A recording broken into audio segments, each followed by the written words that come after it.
now I'm going to take us onto the website of the Ontario's Family Law Limited Scope Services Project. Here we are. Okay, so yes, this is wonderful. And why don't we have a little bit of a walkthrough with just kind of tell everybody what this is about. Okay, I know time is going to be an issue, so probably the first place to start, what your people are going to be most interested in, is finding a lawyer. So Yes. if you go under Okay. Find a Lawyer, yep, View Lawyer Directory. Okay, got it. And if you hello, okay, there we go. Okay, now the way that this works is you have a number of different filters. We have over 207 lawyers across the province that are currently on the roster. Okay. When you're searching for a lawyer, you can search by service location. Okay. You can look for a specific lawyer by searching last name, or you can search by language. We have lawyers that offer over 23 different languages that they can provide legal services in. I'll just say you can also search by the service that you're looking for, or you can do any combination of those filters as well. Oh, wow, look at this. There's quite a lot to choose from here. You know, top down, there's a lot. And the other thing to keep in mind as well is, especially now because of the pandemic, the searching by service location is not necessarily as relevant as it was pre-COVID, because virtually every lawyer will now be virtually able to assist you. People aren't meeting with their lawyers in person. A lot of court appearances are being done remotely or virtually. So most of our lawyers that are on our roster are all prepared to offer services virtually. So it doesn't matter. You could be living in Newmarket and we'll find a lawyer that you really like in Toronto.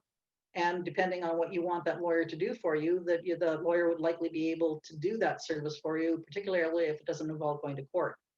Usually what we do recommend is that if you're looking to hire a lawyer to either prepare documents and serve the other side, for a court proceeding or actually attend with you in court, you're probably better off getting a lawyer that practices in the jurisdiction where the court is located, because every court's just a little bit different and they work differently. So in that situation, searching by service location is probably not a bad place to start, but it's not necessary if you just need help in drafting documentation or a letter, or you're looking for advice on a specific legal issue, or even just saying, I don't know where to go from here and what do I do next. So all of that information you can find from the directory.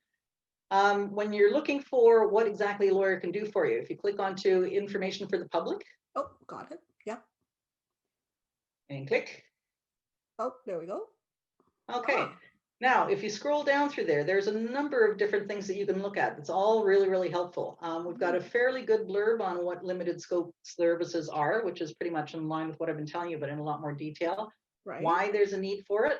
We really see it as an access to justice issue, because there are just people that can't afford a lawyer and they're going in completely without any kind of legal assistance. And we're saying it doesn't have to be that way. You can get some help from a lawyer to help you with certain things in a certain way, but you have to make sure you're doing it properly. So those are the different things that we do. Right. We have the link to the program I mentioned earlier, Steps to Justice, which is published by Clio. Yeah. And they've got a very, very helpful guide on getting legal help in family law, and also a lot of information for being able to do things on your own. So it's a link that'll actually take you right to the Clio Steps to Justice website. Right, very good. You can flip back out. Oh, okay, so, but if you go back to the information for the public, then there's just a whole bunch of different resources. Oh, right, here we go. Yeah. There we go. Okay, so just going through them, and you can just see all kinds of different things. We have a blurb about the project and how it got started and what it does. Right. Also very helpful is our list of resources for members of the public. Again, I won't ask you to click on it because again, it might just take a while to go through it. But it'll connect you to a bunch of resources that are helpful for you if you're trying to find a lawyer to do limited scope services, or even information on if you're not going to be doing that, but you've got things you have to do on your own.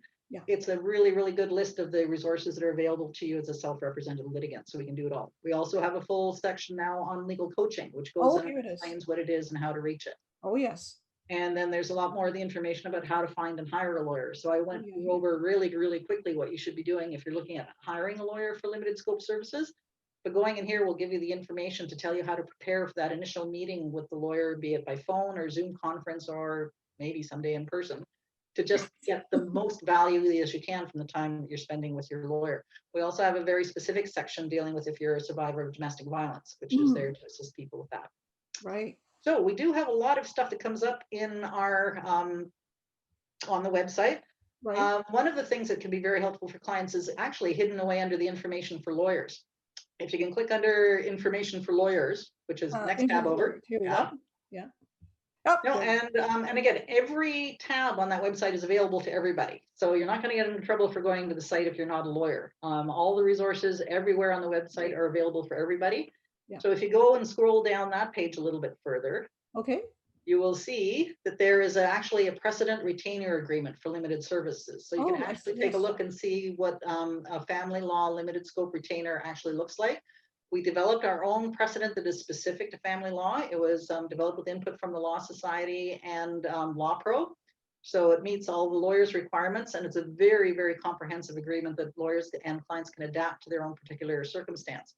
Now, when we talked earlier about the things that a lawyer could potentially do for you on a limited scope retainer, that's the next thing. The Precedent Retainer Agreement Appendix A, list of services. It's actually an appendix that attaches to a retainer agreement, but it's a list, like almost like a checkoff list of the different services that a lawyer could do on a limited scope retainer for you. So again, if you're not really sure what you think you can ask a lawyer to do, you can go in and take a look at that list and just use it as a menu to say, yeah, I'd like this lawyer to do this for me, and I'd like the lawyer to do this for me, and that as well. So it's, again, a really great place to start even before you have that initial conversation with the lawyer.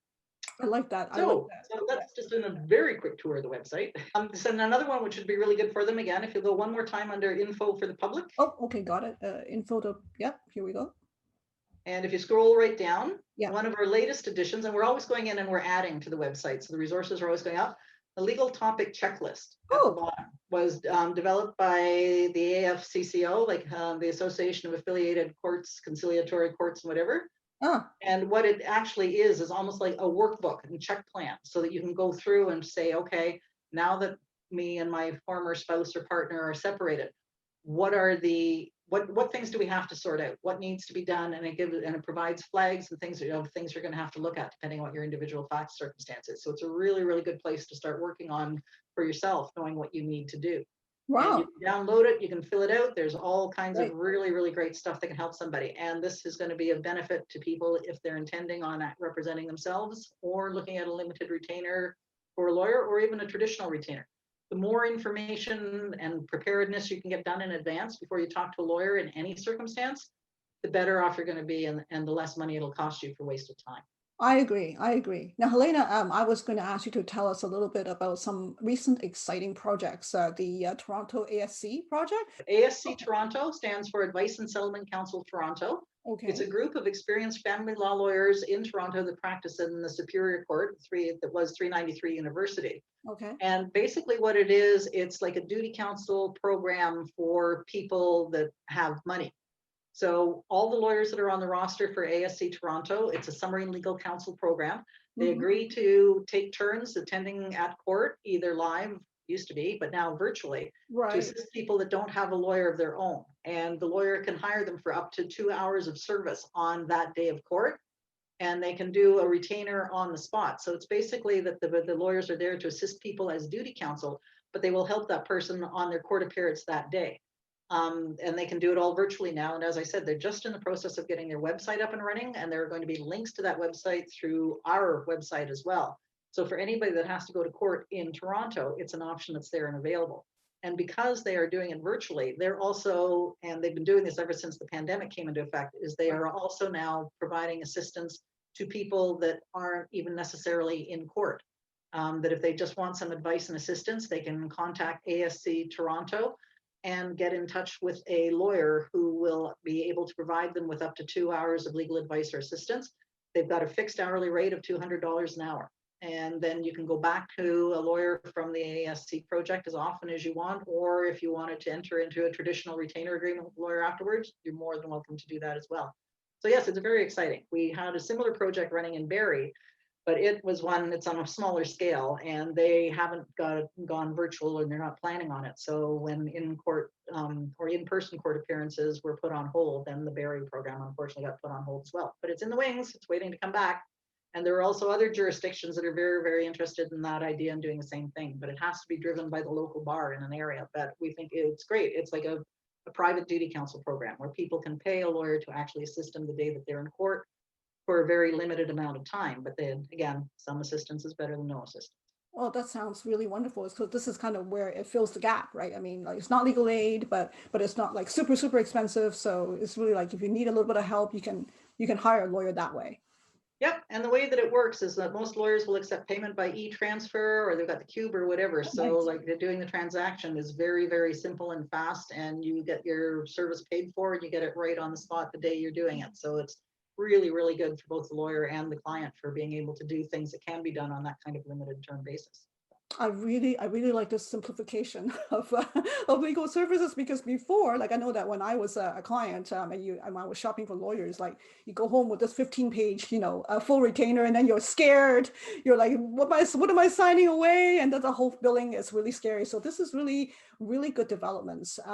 So Helena, thank you so much. That was a lot of information in our in this little video, but it's great. And this gives clients a lot more options as to how to hire lawyers to help them with their lawsuit. Thanks everyone for watching. Of course, Helena gave us a lot of references to the different websites that are available. So of course, I'm going to provide the links for all these websites in the description below. So don't forget to check that. So what do you think about limited scope services? Have you tried limited scope services? We'd like to hear from you. So if you have any comments about limited scope and bundle services, please feel free to comment in the comments below. And I do get back to every single comment. I'd like to also remind everyone, don't forget to subscribe, because we put out videos every week on legal education. Thanks so much for watching. Thank you, Helena, for You're welcome. It was a lot of fun. Thanks. Very helpful. Actually, I look forward to inviting you to another video in the future. We're gonna, because I would like to interview you on the retainer agreement, because I think that probably would be a good idea to, because a lot of people, we always get scared about contracts in general. So I probably, it would be good for you to, for us to do a video on that. And thank you for watching. We tried to write it in people speak as well, not lawyers speak. So it would be great. And I would love to do that for you, because we really think this is a valuable thing for people to look at. As I said, some help is better than no help. And this is a way of setting it up without fear and with a lot of understanding about what you're getting yourself into. So fantastic. Thanks, Elena. Thanks, everyone. Bye. Thank you. Bye-bye.